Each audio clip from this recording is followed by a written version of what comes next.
दोस्तों क्या कहूँ, क्या से क्या हो गया।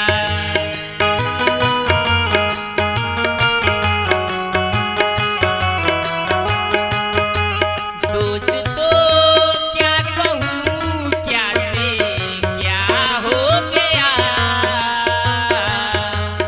जिसको जाने जाने समझा बेवफा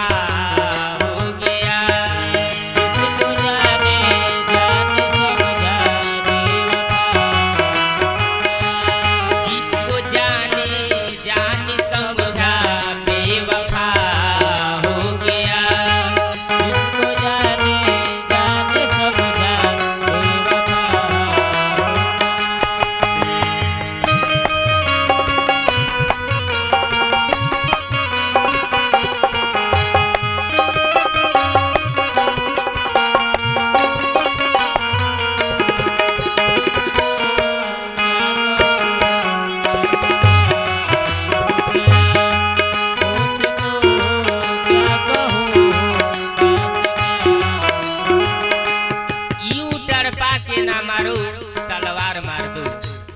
ए यूं तड़पा के ना मारो तलवार मार दो। हम तो यूं ही मर जाएंगे अगर तुम एक आंख मार दो। गैर की बाहों में वो समाने लगी।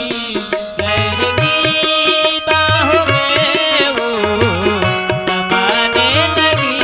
गैर की बाहों में वो समाने लगी।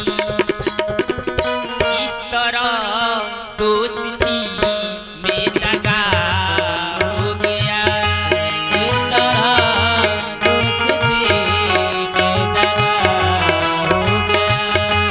दोस्तों क्या कहूँ, क्या से क्या हो गया।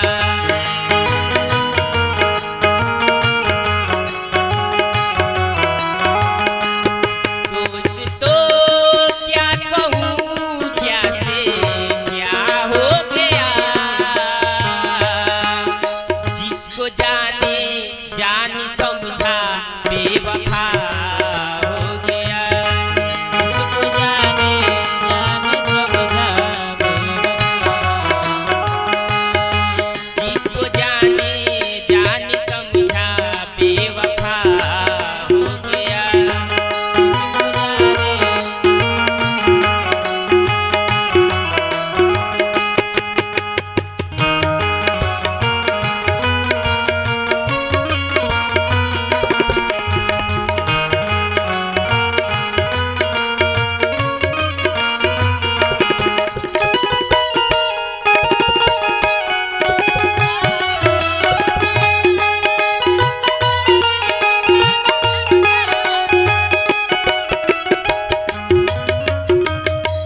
ना पाके है ये दुनिया, बेदर्द है जमाना।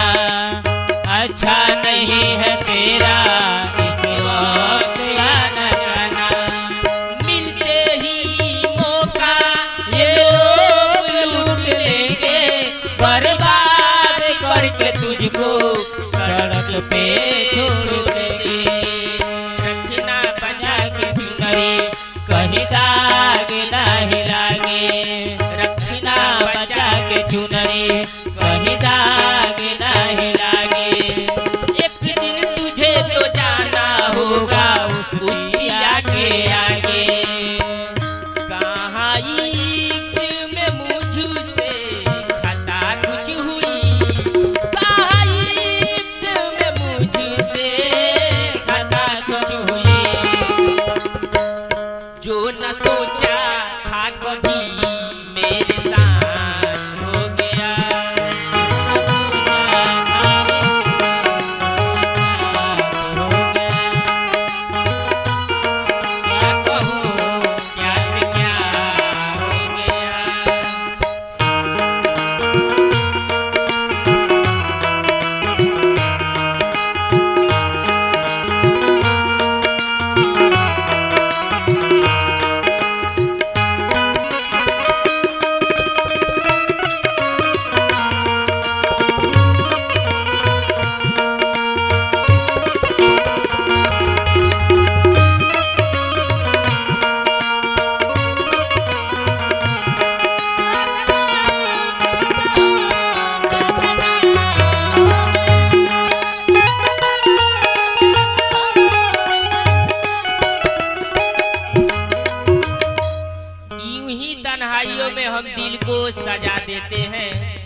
गाड़ियों में हम दिल को सजा देते हैं, नाम लिखते हैं और लिख कर मिटा देते हैं।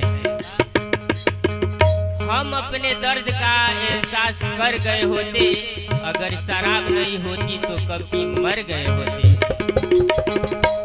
हम तो पीते नहीं थे कभी इस तरह, हम तो पीते नहीं थे कभी इस तरह। आजकल